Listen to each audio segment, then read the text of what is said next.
Hola, ¿cómo están? Bienvenidos a Roimi, yo soy Carmen. Y yo soy Pablo. Y en este canal hablamos sobre Japón y hoy no es la excepción. Hoy les vamos a hablar de Murasaki Shikibu. Siendo hoy el Día Internacional de la Mujer, que decidimos hablar sobre esta mujer que vivió en el periodo Heian en Japón. Y bueno, su importancia en la historia de Japón es de que al ser ella novelista y poeta, escribió un libro que se llama Las Crónicas de Genji, y este libro justamente es el que es considerado como la primera novela del mundo. Así es, ella es considerada además dentro de Japón, digamos algo así como la Cervantes de Japón, porque le dio más forma a la literatura, a las formas literarias japonesas y en gran parte también al lenguaje. En esa época las mujeres no eran instruidas en el chino, que era como el idioma de lo clásico, el idioma culto, digamos, lo que en Europa en algún momento era el latín o el griego anteriormente. En este caso en Japón era el chino. Pero ella sí pudo tener una educación más profunda, en parte porque tenía un papá, su padre, una persona muy, digamos, esforzado, un intelectual verdadero, que estaba muy interesado en que su hija, en este caso, aprendiera todo esto. No quería que fuera simplemente una chica de la corte más, digámoslo así, ¿no? Así es, ella estudiaba con su hermano, como les decimos, el chino. Ya a los pocos años fue que el japonés empezó a tener forma con el hiragana, que son estos trazos extraídos de ciertos kanji, y ella empezó a usarlos cada vez más. Digamos que era la época en la que el japonés como idioma estaba obteniendo su independencia, su propia personalidad totalmente del chino. Digamos, en especial en la cuestión de la escritura y la lectura de los kanji y en este caso del hiragana. Y bueno, Murasaki Shikibu está un poco, digamos, metida en las sombras de la leyenda y el mito, aunque es una persona histórica, se entiende así, porque de entrada Murasaki Shikibu ni siquiera es su nombre, es, digamos, su nombre de firma artística. Así es, de pluma, ¿no? Como le dicen. Y de hecho se cree que su nombre original real fue Fujiwara no Kaoruku. Se cree que el Murasaki, que significa morado o violeta en japonés, si han visto la flor wisteria, me parece que se llama, en japonés se le llama Fuji y es de color rosada o morada, ¿no? Entonces se cree que viene del nombre de esta flor. Fujiwara no Kaoruku significaría que es del clan, los que ya vieron los nombres japoneses, es del clan Fujiwara, y no Kaoruku es el nombre que le dieron en la corte, digamos como parte de, pues eso, del Uji Kabane, ¿no? Así es, el Shikibu viene del puesto que tenía su padre en ese momento en la corte, siendo político, digamos, persona de estado, ¿no? Así se le llamaba.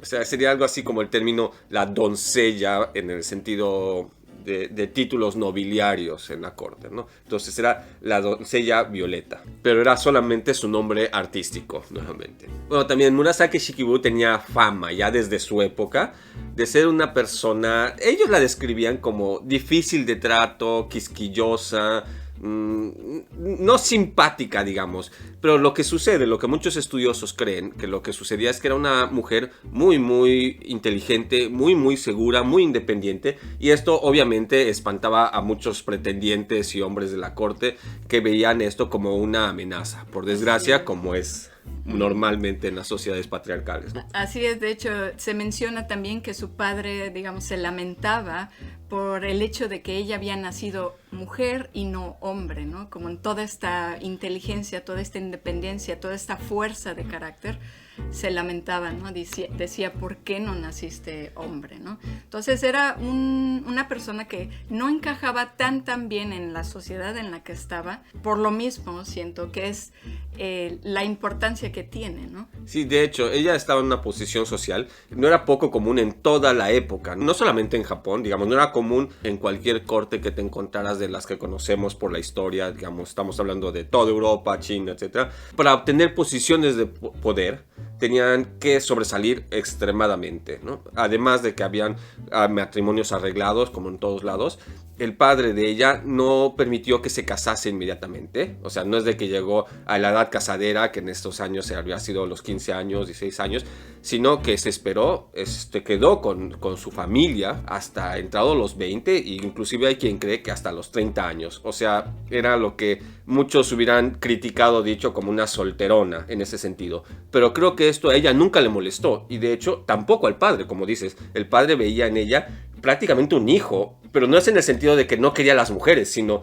la imagen, el poder, la fuerza que tenía ella era lo que se esperaba en un hombre, más bien. Así ¿no? es, como daba la impresión de que estaba reservándola o esperando al momento de casarla o unirla con una ficha, por así decirlo, muy especial, ¿no? Bueno, también mencionaba Carmen de que ella fue invitada a la corte, a participar activamente en la corte, por una emperatriz, que era la emperatriz Shoshi.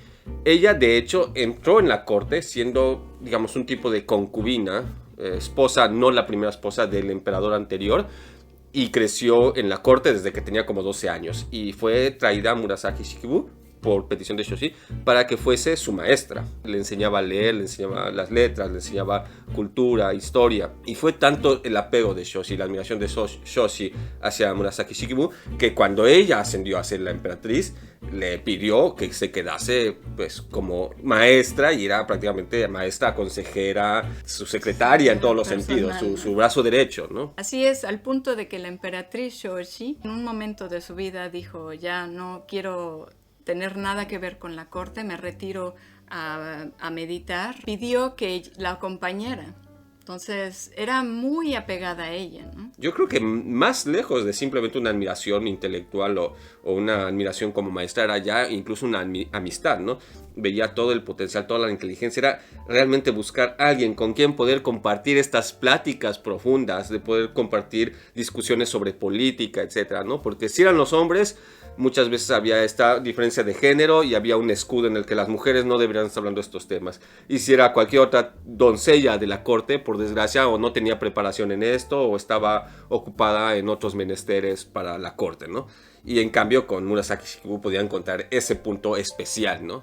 Bueno, y un poco de los libros, de los escritos que ella dejó, digamos que si tienen este tipo de percepción del estereotipo de los escritos antiguos de asiáticos, con los rollos y todo escrito verticalmente, con alguno que otro pictograma, dibujos especiales y todo esto, pues es ella, ¿no?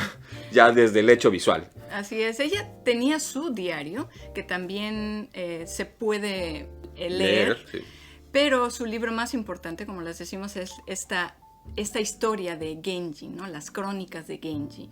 Y básicamente es describir la época Heian en ese ambiente, ¿no? En el ambiente de corte. El Genji es un personaje, es el hijo no reconocido del emperador. Y entonces te describe toda su vida, si es alguien importante, si es alguien de posición. Y entonces te habla de cómo vivían en esa época. Es increíble cómo a detalle te va describiendo todo, ¿no? Es como un soplón en la corte, digamos, como ahora tienes a los reporteros que están tratando de sacar la información de lo que está pasando en la casa real de no sé qué país y están sacando todos los secretitos. Pues ella estaba ahí y básicamente iba, no ventaneando, porque tampoco tenía una mala intención, pero iba documentando todo a través de este personaje semificticio, porque también aquí hay un poco de sí existió o no existió, a quién se refería, ¿no? Pero básicamente estaba escribiendo sus propias experiencias a través de o sea, las experiencias del personaje eran a través de sus propios ojos, Así es, ¿no? eso se cree, ¿no? Que todo lo que ella veía lo plasmaba en una novela y dándole, digamos, los créditos a otra persona, ¿no? Si ustedes gustan mucho de esta poesía tipo haiku, les va a gustar, porque mucho de su manera de escribir es así, ¿no? Menciona, por ejemplo, en vez de decir en el inicio de la primavera, menciona que cuando los sakura florecieron, si tú conoces y sabes que el sakura florece en inicio de primavera, pues sabes en qué momento se está refiriendo, ¿no? Todo esto, este sabor tan agradable, tan poético. Digamos, poesías que tienen muy pocas palabras, que las frases son muy, muy cortas, como dice Carmen. Digamos, es el viento es cálido, el sakura empieza a florecer. escucho nuevamente el sonido de los grillos, ¿no? O algo así. Perdón por mi haiku, estuvo malísimo, pero empiezas a tener esta sensación más simbólica de lo que está ocurriendo. Creo que en muchos sentidos todo lo contrario al romanticismo alemán europeo, ¿no? Donde te describían hasta de qué color era el listón con el que cerraron el, no sé, el paquetito, ¿no? Y en este caso es así como, te digo las cosas más básicas y deja volar tu mente, ¿no? Así es, porque de hecho eso es algo que tiene mucho la poesía en Japón, ¿no? Que con que te digan una palabra, tú ya entiendes o puedes llegar a entender el momento o el sabor, el cariz que le está dando a cada palabra o dentro de la poesía. Sí, es una invitación a dejar tu mente ir con el texto, ¿no? Y básicamente ella es la que desarrolló, le dio forma a todo esto para que obviamente después evolucionará todavía más y se complejizará más, pero si no hubiese estado ella, prácticamente todas estas formas no hubieran existido. Muchos dicen que incluso prácticamente quizás las novelas hubieran tardado más tiempo en salir, especialmente en este lado del mundo, ¿no? Y bueno, en este caso, afortunadamente, además se trata de una mujer que es muy, muy reconocida dentro de la sociedad japonesa. Se estudia, pues, en extremo, por fortuna, su obra, su vida, incluso el billete de 2.000 yenes está conmemorado para ella.